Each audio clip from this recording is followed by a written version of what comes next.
Ce soir, on revient donc sur le psaume 23 et on va poursuivre ce que nous avons déjà abordé dimanche matin, mais je vais faire un petit récapitulatif un petit peu. Mais avant cela, on va lire ce psaume 23. C'est un cantique de David.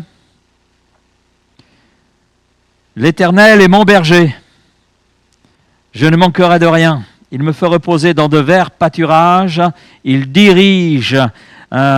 dirige près des eaux paisibles, il restaure mon âme, il me conduit dans les sentiers de la justice, et cela à cause de son nom.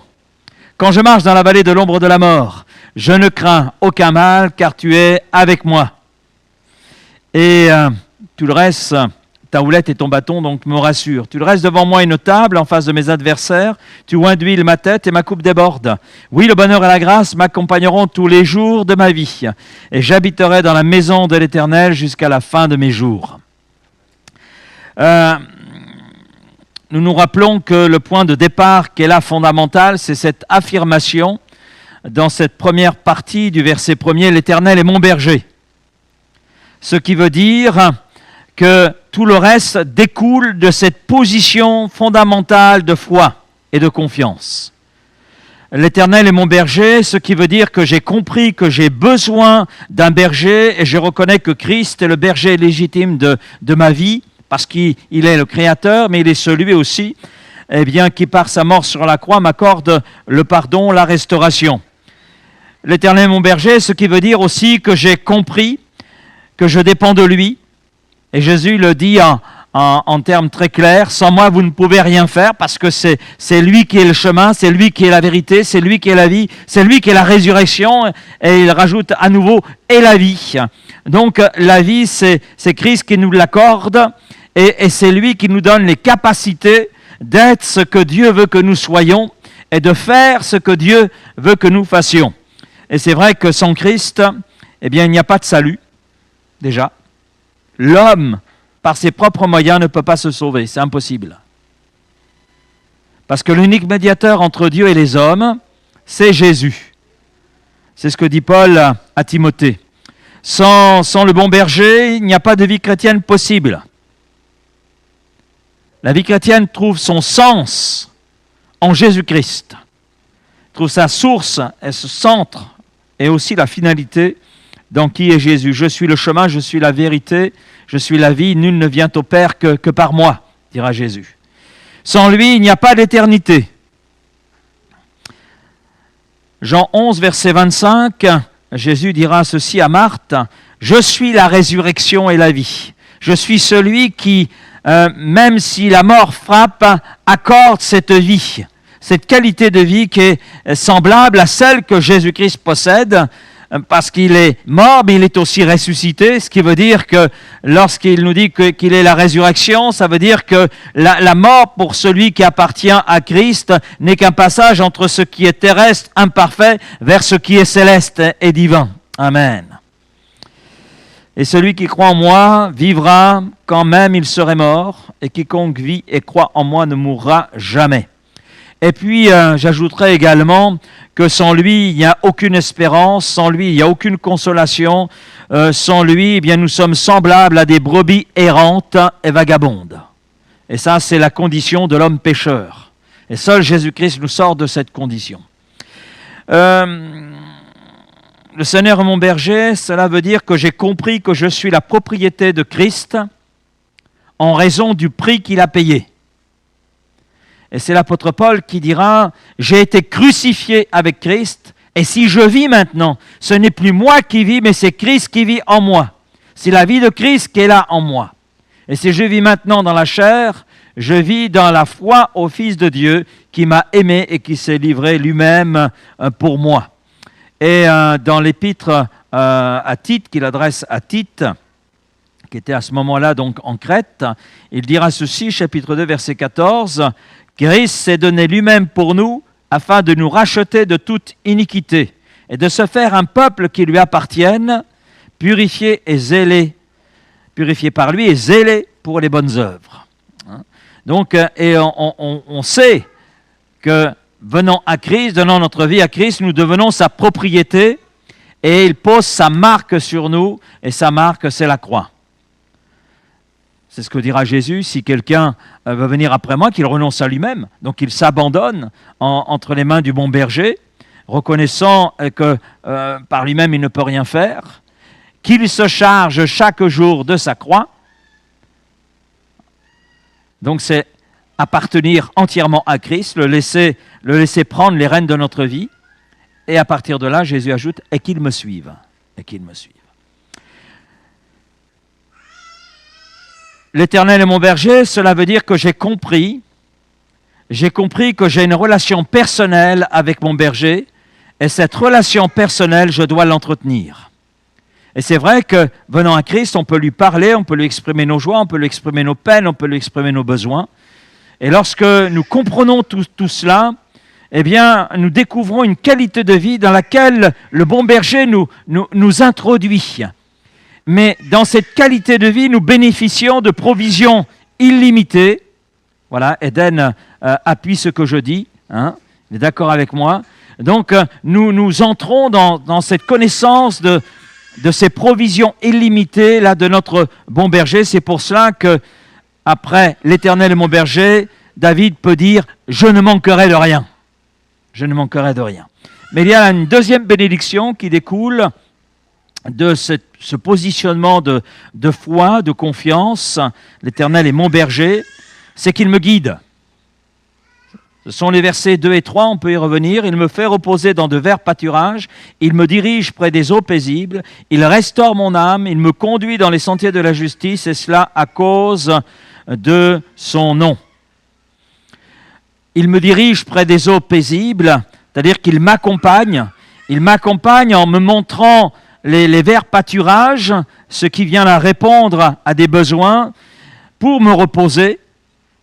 Et il m'accompagne pour me montrer les eaux paisibles qui désaltèrent, qui contribuent à rendre le repos parfait.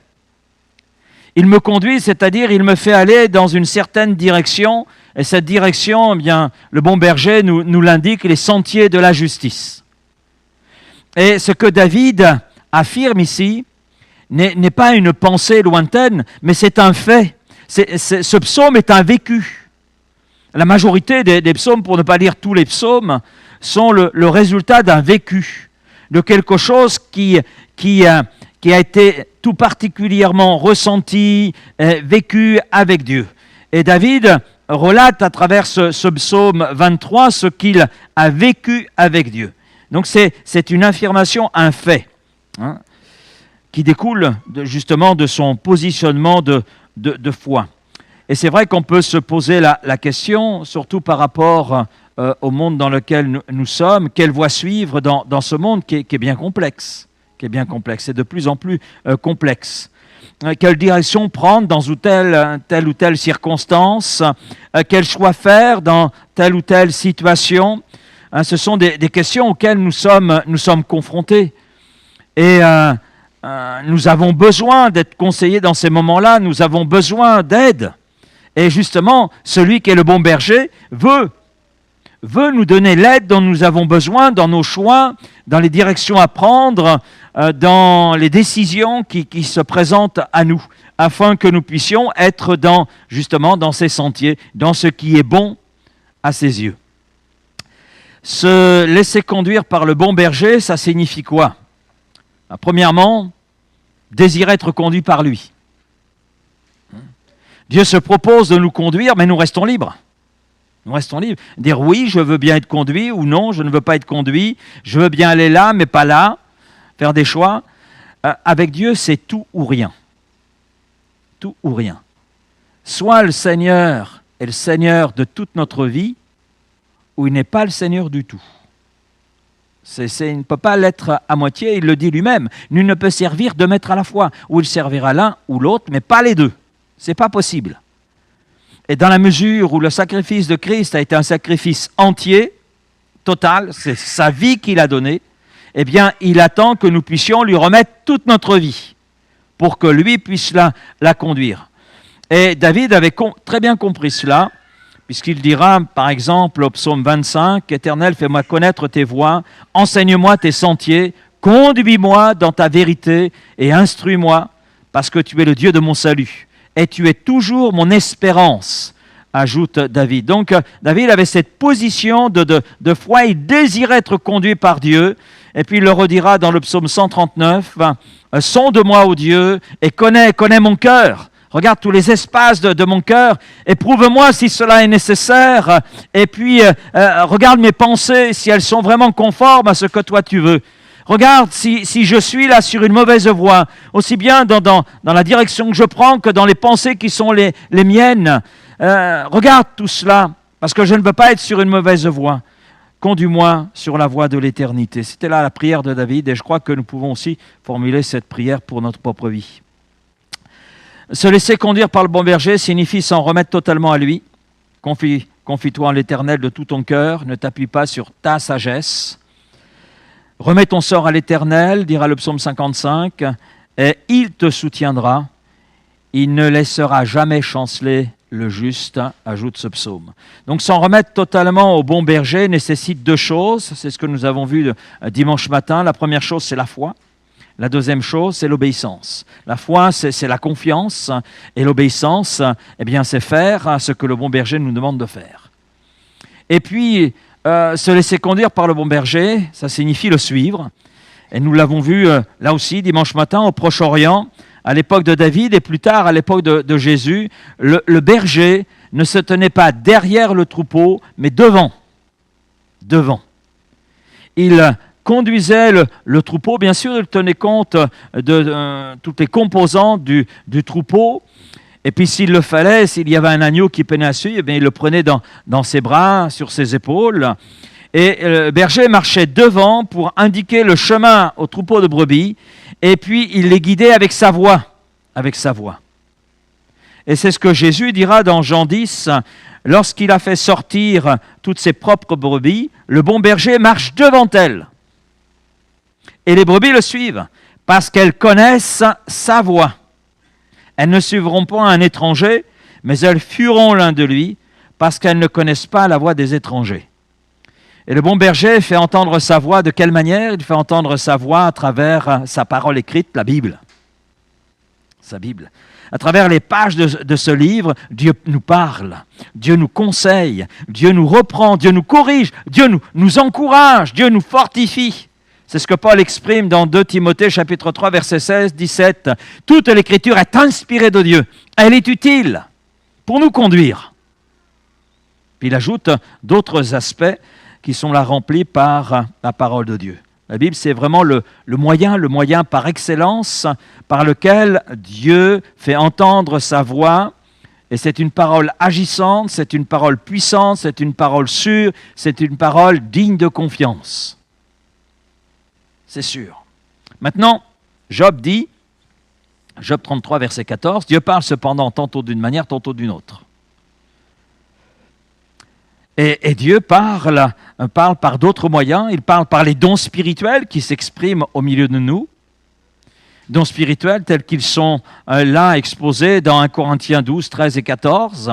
Et il parle également par d'autres moyens, ça peut être par un frère, par une sœur, un conseil qui est donné. Il parle par le chant, parole d'un chant. C'est le moyen par lequel ma mère a été touchée. Mais d'autres ont été touchés par ce moyen, par le chant. D'autres, c'est par une prière qui était là formulée, et cette prière les a touchés. Donc, Dieu n'est pas à court de moyens. J'allais dire, Dieu est Dieu. Donc, ses moyens pour parler sont illimités. Et puis, si vraiment on est sourd, eh bien, Dieu est capable de nous étonner. On le voit dans l'Ancien Testament. Il y a vraiment un homme qui était sourd, et Dieu a fait parler son ânesse. Aujourd'hui, c'est la Tesla qui parle au chauffeur, mais à l'époque, c'est l'ânesse que Dieu a fait parler, son propriétaire, parce qu'il a vraiment l'oreille bouchée, mais plus encore le cœur bouché.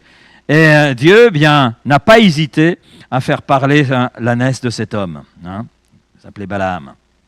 Maintenant, la question peut se poser, c'est où Dieu nous conduit-il? Et David dit, il me conduit dans le repos, il me conduit dans la justice. Le bon berger, tout d'abord, nous conduit dans le repos.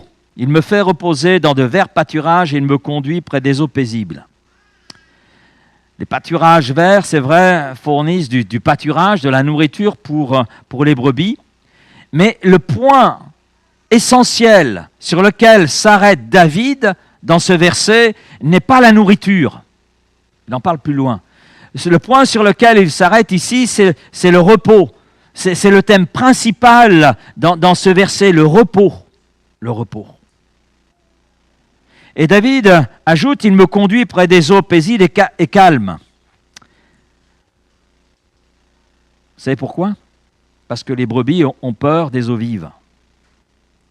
Si une brebis tombe dans l'eau vive, sa toison absorbe l'eau et c'est un poids qui fait qu'elle va se noyer. C'est pourquoi un bon berger, s'il doit traverser un cours d'eau, le fera à un endroit où l'eau est peu profonde et reste calme, pour que les brebis puissent la traverser en toute tranquillité, en toute sécurité et boire sans risque. Et ce sont deux descriptions que David utilise pour parler du repos. Maintenant, il y a deux observations au sujet du repos touchant les brebis. C'est que le repos n'est pas facile ni naturel pour les brebis. Il me fait reposer, on peut traduire aussi, l'hébreu nous le permet, il me fait coucher, il me fait s'étendre, il me fait m'étendre. Et pourquoi les brebis ont-elles du mal à se reposer?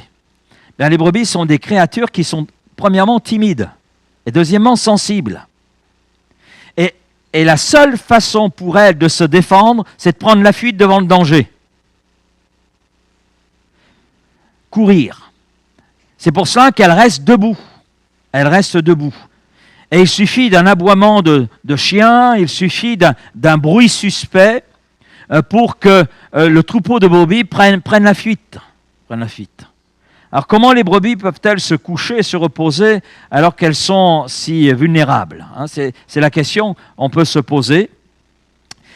Mais souvenons-nous que derrière les paroles de David, il y a son vécu. Pendant des années, David a été comme une brebis qui n'a jamais trouvé le repos. Il a dû fuir le roi Saül, qui n'avait qu'une obsession, tuer David, en raison de toute la jalousie qui remplissait son cœur. Ensuite, nous savons que David a vécu dans l'inquiétude par rapport à sa famille divisée et dysfonctionnelle. Et puis à cela est venu s'ajouter aussi le poids des responsabilités qui ont été les siennes à la tête du peuple d'Israël. Ça n'a pas été facile, ça n'a pas été évident.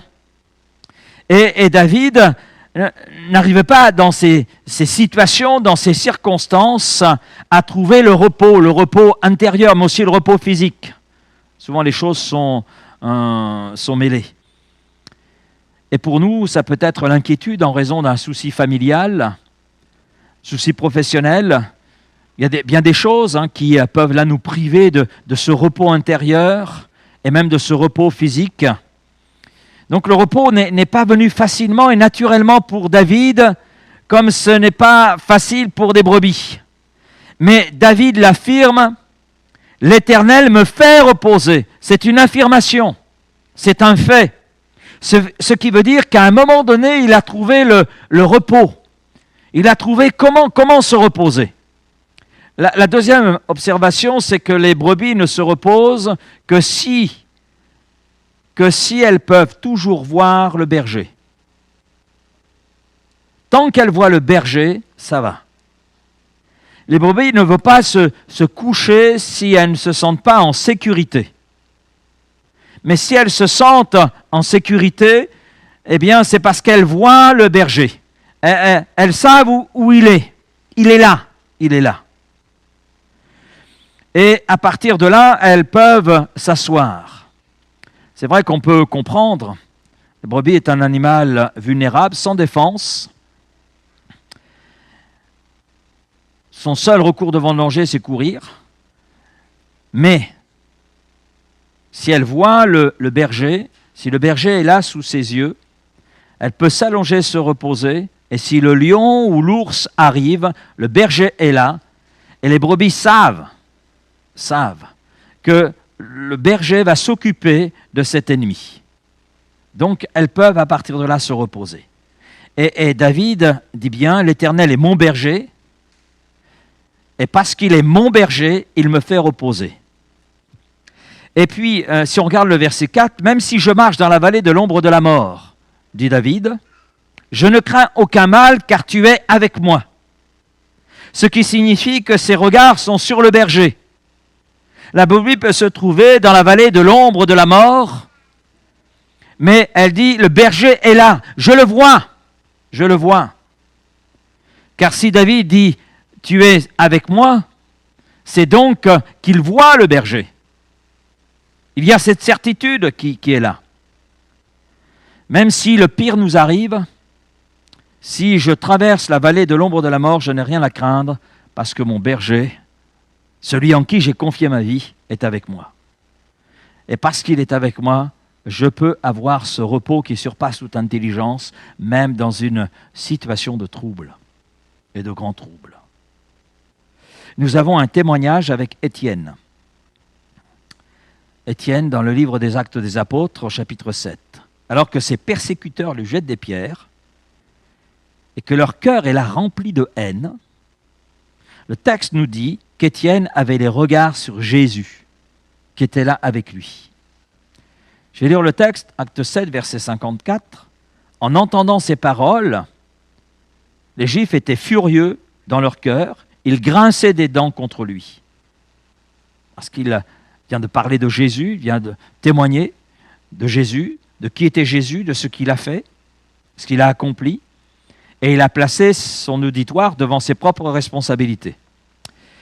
Verset 55, mais Étienne, rempli du Saint-Esprit, et fixant les regards vers le ciel, vit la gloire de Dieu,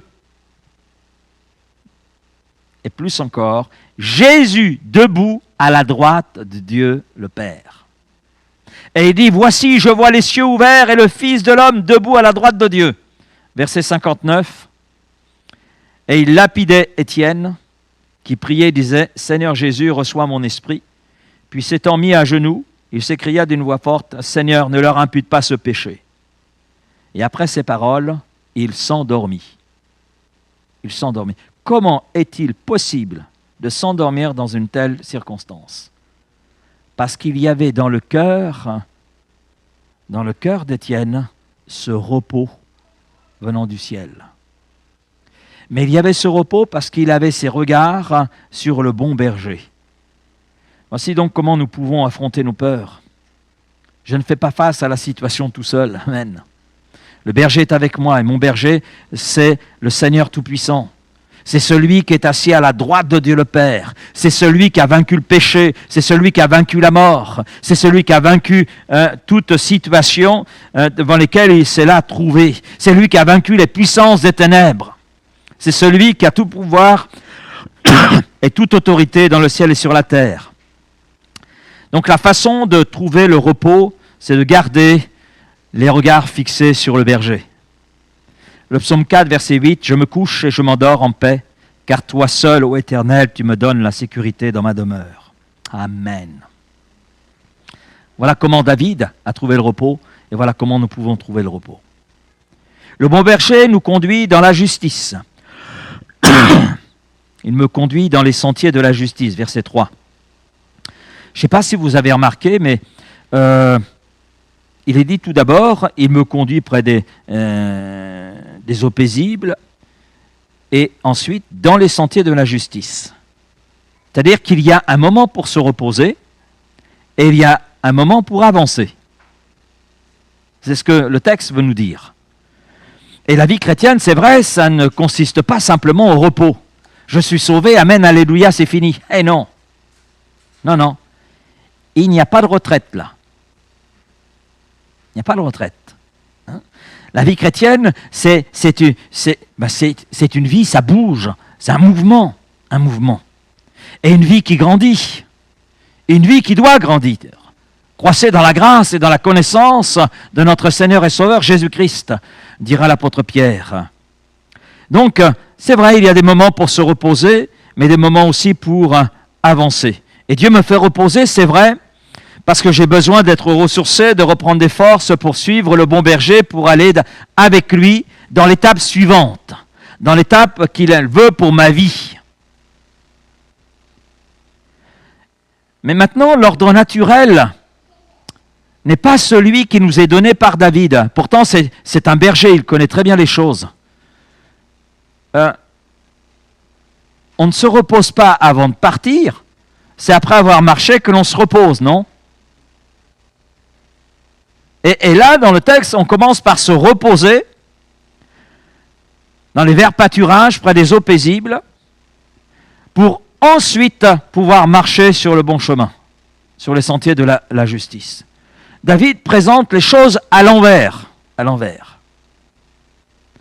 Alors pour quelle raison ? Je pense que nous devons premièrement nous reposer pour bien comprendre l'identité qui est la nôtre en Jésus-Christ.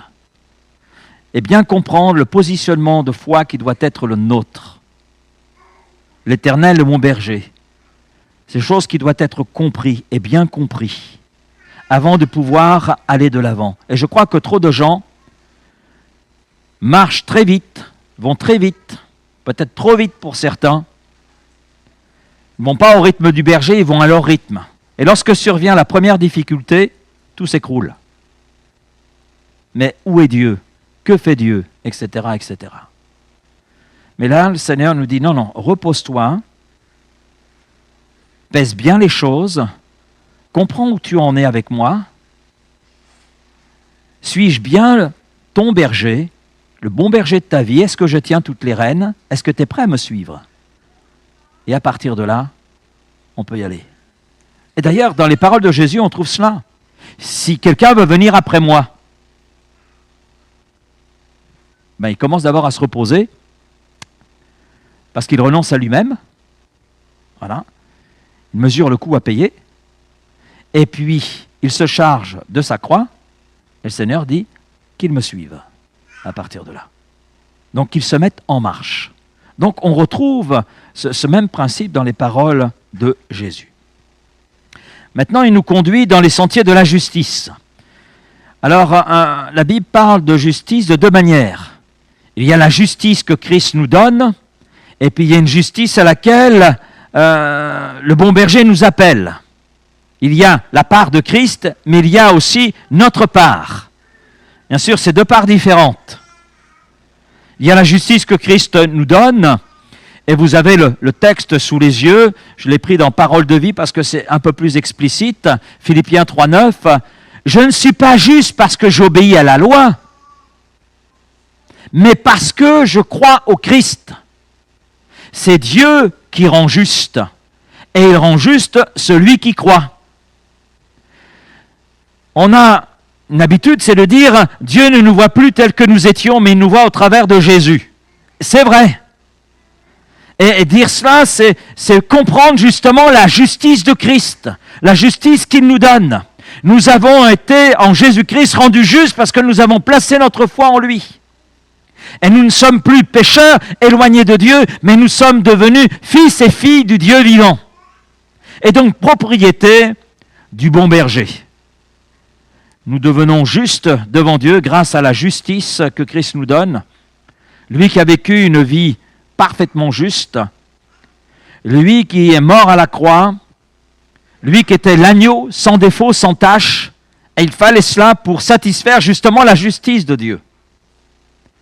Et c'est Christ qui a satisfait la justice du Père, afin que nous puissions, à travers la foi que nous plaçons en Jésus-Christ, être rendus justes à notre tour. Amen. L'apôtre Paul dira ceci, Romains 5, verset 1, « Oui, je le lis dans Parole de vie, « Oui, nous avons été rendus justes en croyant. Et maintenant, nous sommes en paix avec Dieu, par notre Seigneur Jésus-Christ.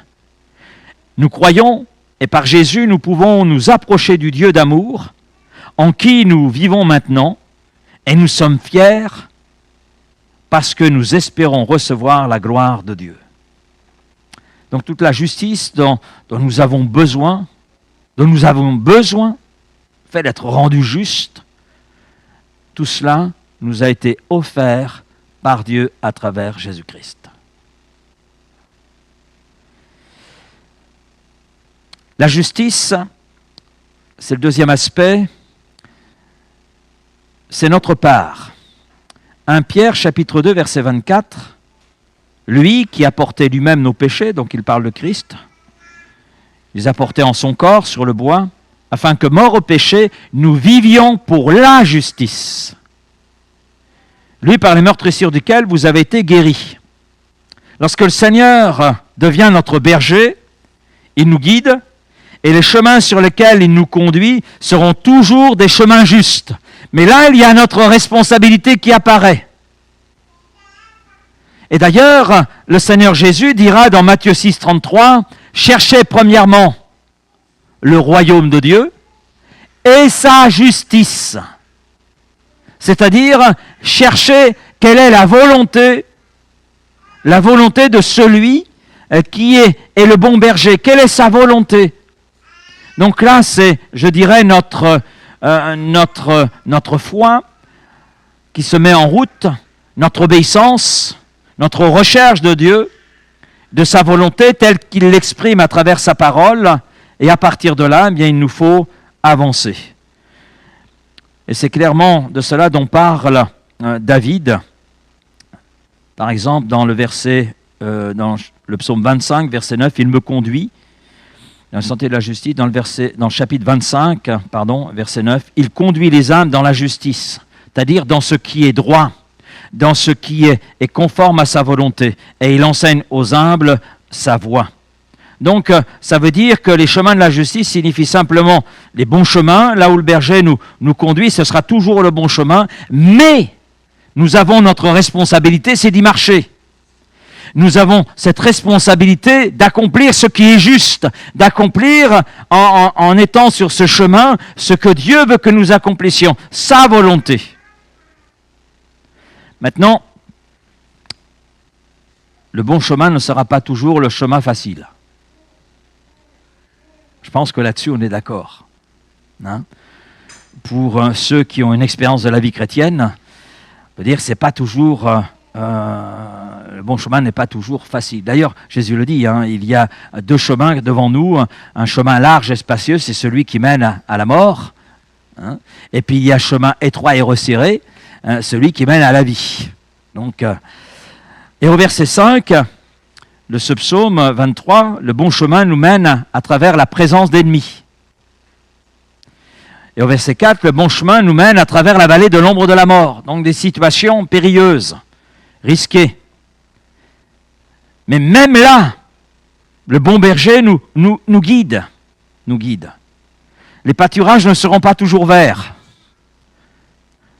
Les eaux ne seront pas toujours calmes, paisibles. Et les évangiles nous rapportent un épisode d'ailleurs qui est très intéressant. Jésus dira à ses disciples, « Passons de l'autre côté du lac », en Marc chapitre 4, verset 35. Et que font les disciples? Ils obéissent. Ils obéissent. Ils exécutent ce qui est juste d'exécuter, à savoir la volonté de Jésus. Et Jésus les conduit où?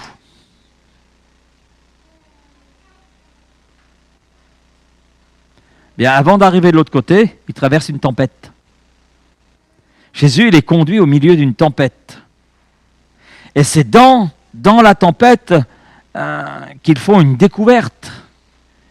Ils voient la gloire de Christ et ils ont appris aussi à lui faire confiance. Ils ont appris à porter leur regard sur Jésus. Ils ont appris à le connaître et ainsi à avancer.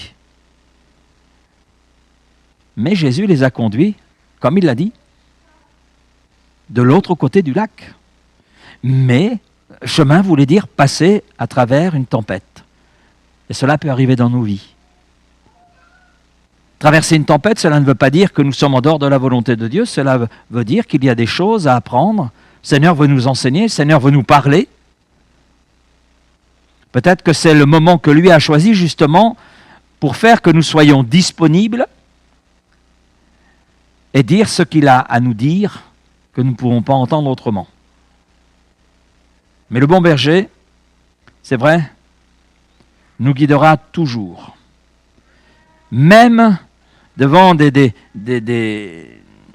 eaux profondes que nous ne pouvons pas traverser. C'est le psaume 77 qui le dit, verset 19. « Tu te frayas un chemin par la mer, un sentier par les grandes eaux, et tes traces ne furent plus reconnues. Tu as conduit ton peuple comme un troupeau par la main de Moïse et d'Aaron. » Amen. Oui, c'est l'épisode de la mer Rouge, la traversée de la mer Rouge.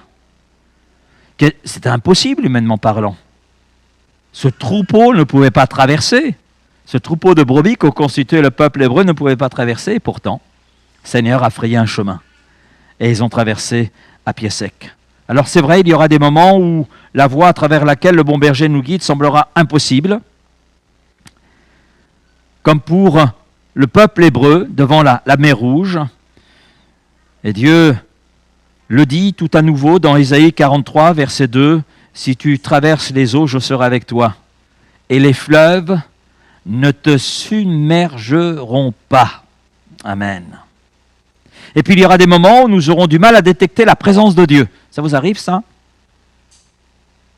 Non? Rassurez-moi, je suis unique ou... Non, je ne pense pas. Hein? Oui, il y a des moments où, c'est pas pour vous, mais détecter la présence de Dieu, c'est pas évident. C'est pas évident. Et lorsque le peuple traversa la mer Rouge, Dieu était avec eux, Dieu les a guidés, Dieu les gardait, mais quand on regarde, ces empreintes étaient invisibles. Donc il y aura des moments, c'est vrai, où nous nous demanderons, où est Dieu dans tout cela? Je ne le vois pas. Je ne sens pas sa présence. Je ne sens plus sa présence comme avant. Je n'arrive pas à comprendre ce qu'il fait. Je n'arrive pas à comprendre la situation dans laquelle je sais, il me semble que Dieu m'a abandonné.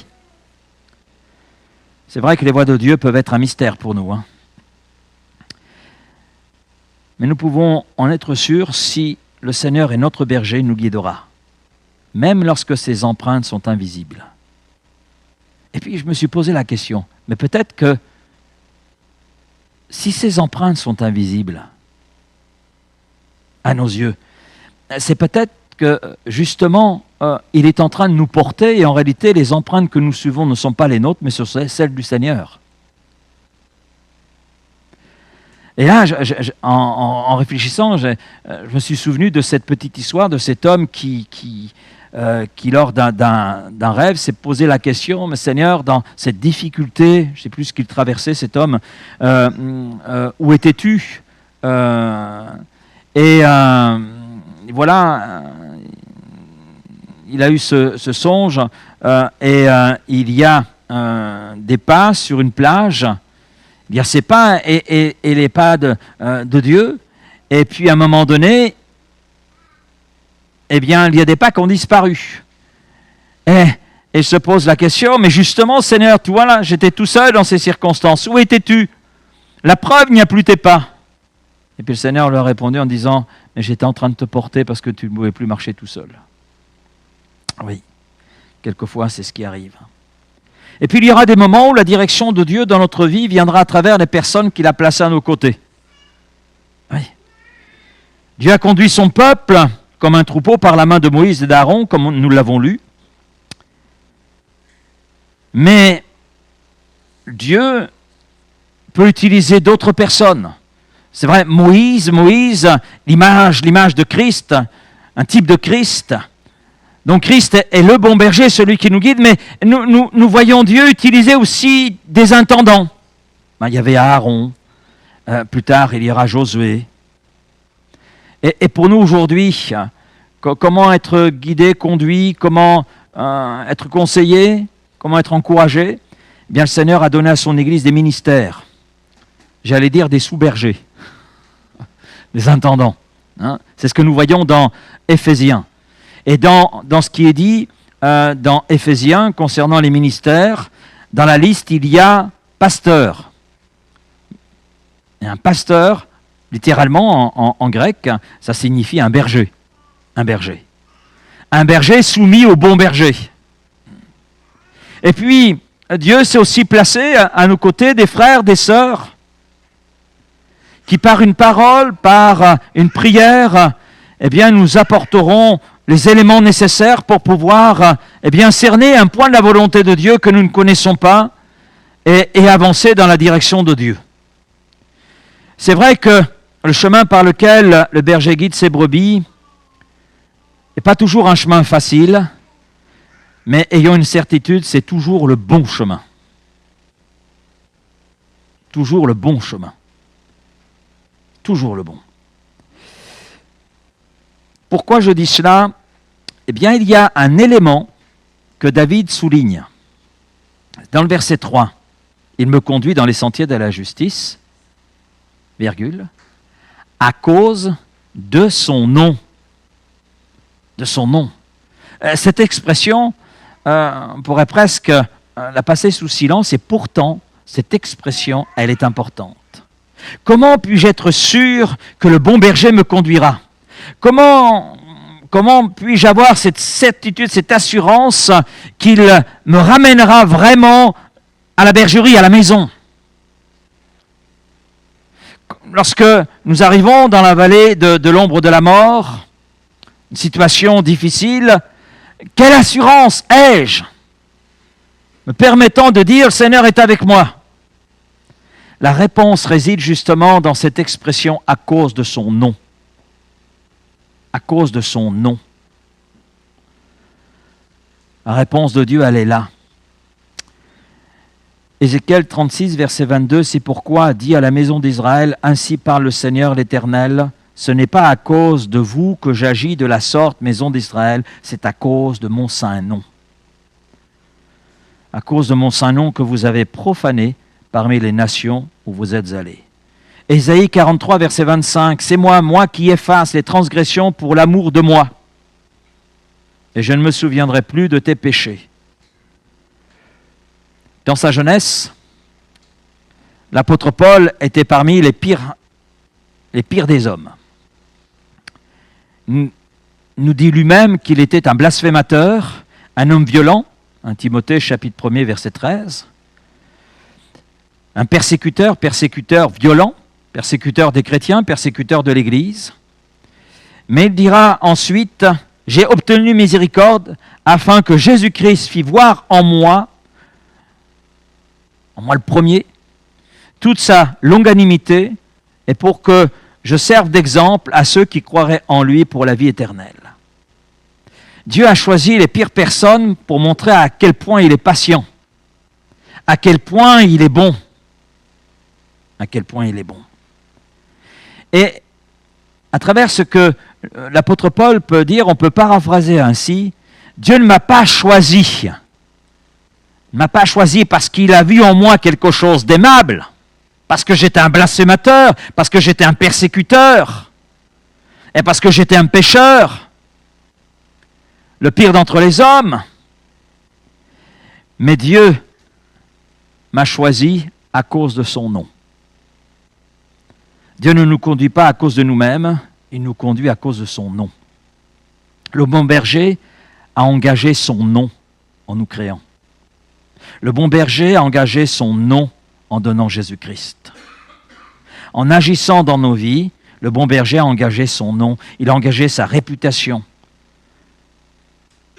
Et Jésus dira à son Père, « Aucun de ceux que tu m'as donnés ne s'est perdu, si ce n'est le fils de perdition. » Et pourquoi Jésus dit-il cela? Parce que sa réputation, mais la réputation de son Père était engagée. Le nom de son Père était engagé. Son nom était aussi engagé. Et ce que Dieu fait dans ta vie, dans ma vie, c'est pour l'amour de son nom. Ça ne veut pas dire que Dieu ne nous aime pas, mais sa grâce, sa patience, sa fidélité seront toujours mises en évidence et pour toujours parce qu'il a sa réputation. Il a un nom qui est au-dessus de tout nom, un nom qui est saint. Et ce que Dieu fait est toujours en relation avec qui il est. Avec qui il est. C'est pour cela que Dieu, à l'égard du peuple hébreu, à l'égard du peuple d'Israël, a été sévère. Pourquoi? Parce que lorsque ce peuple allait à l'encontre des commandements de Dieu, c'était le nom de Dieu qui était sali. C'était le nom de Dieu qui était déshonoré. Et Dieu fera aussi le reproche à David par rapport à l'adultère, par rapport à son péché. Dieu lui fera la remarque. C'est ma sainteté qui a été atteinte. C'est mon nom qui a été sali. Et lorsque un chrétien pêche, vit dans le péché, donne un témoignage qui n'est pas celui qui est conforme à la justice divine, c'est le nom de Dieu qui est sali. C'est le nom de Dieu qui est touché. C'est sa réputation qui est affectée. Et c'est pour ça qu'il y a cette précision. Il me conduit dans les sentiers de la justice, dans ce qui est juste, en relation avec ce que Jésus a fait, mais en relation avec le devoir qui est le nôtre en tant que brebis. Et puisque l'Éternel est notre berger, donc j'obéis entièrement à sa volonté, je recherche sa volonté, j'accomplis sa volonté. Et tout cela à cause de son nom. Amen. Ce que Dieu fait dans notre vie, c'est pour l'amour de son nom. Et la plus grande assurance que nous puissions avoir est que le bon berger a engagé son nom sur nous. Waouh! Waouh! D'ailleurs, quand est-ce que l'on a donné ce nom de chrétien? À Antioche. Antioche, la première fois. C'est à Antioche pour la première fois que les disciples de Jésus-Christ ont été appelés chrétiens. Le terme chrétien signifie quoi? Signifie être à la ressemblance de Christ. Être comme Christ. Ça veut dire que à travers nous, Christ agit. Dans ma vie, Christ agit, mais à travers ma vie, il agit. Et tout ça, il le fait à cause de son nom, à cause de sa réputation, à cause de qui il est. Et pour que ceux qui sont là devant nous découvrent ce que nous avons découvert. Amen. C'est à l'amour que vous avez les uns pour les autres que les hommes connaîtront qu'ils sont aimés de moi. Donc on voit là aussi dans ces paroles que Jésus prononce que son nom, oui, est engagé, sa réputation est engagée. Et je crois que le savoir, le saisir, eh bien cela doit remplir notre cœur, c'est vrai, d'une crainte, la crainte de l'Éternel, mais remplir aussi notre cœur de cette assurance que quoi qu'il arrive, oui, quand bien même je traverse la vallée de l'ombre de la mort, quand bien même je traverse une situation difficile, Seigneur va forcément m'en sortir, il me conduit, il est obligé à cause de son nom, à cause de sa réputation. Mais mon attitude aussi est engagée. Mon attitude va traduire si vraiment il me conduit ou si c'est simplement une façon de parler. Mais si on a compris que c'est à cause de son nom, eh bien cela produit en nous une assurance. Une assurance. Et je crois que c'est une chose merveilleuse de pouvoir dire « Le Seigneur est mon berger » et de savoir qu'il nous guide à cause de son nom. Il y a sa réputation qui est attachée à notre vie. Et puis il y a son nom.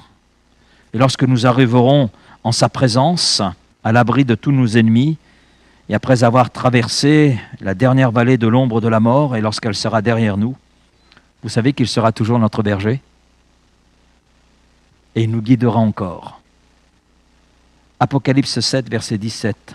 Car l'agneau qui est au milieu du trône les paîtra et les conduira aux sources des eaux de la vie. Et Dieu essuiera toutes larmes de leurs yeux. Amen. Et tout cela à cause de son nom. À cause de qui il est. Combien il est merveilleux effectivement de dire « Oui, l'Éternel est mon berger ». Et parce qu'il est mon berger, eh bien je ne manquerai de rien. Mais parce qu'il est mon berger, il me conduira. Et quel que soit le sentier, c'est toujours bon. C'est toujours le sentier que lui a choisi. Même si dans ce sentier, on traverse des tempêtes, on traverse des difficultés, il est là. il est avec nous à cause de son nom, à cause de sa réputation. Et nous pouvons avoir cette assurance qu'il veille. Amen. Merci Seigneur pour sa parole. La suite une prochaine fois, parce qu'on n'en a pas fini avec le psaume 23. Merci Père de ta présence ce soir, cet enseignement à la portée concernant ces quelques versets de ce psaume 23. Il y aura encore tellement à découvrir, tellement à approfondir. En peu de mots, tu dis tellement, Seigneur, il y a une telle profondeur que on se sent bien petit devant tout cela. Mais merci. Merci pour ce qui est là écrit. Et merci de nous donner le sens, la profondeur de ce qui est écrit. Même si on n'en saisit pas encore toute la profondeur, Seigneur, merci pour ce que nous pouvons comprendre.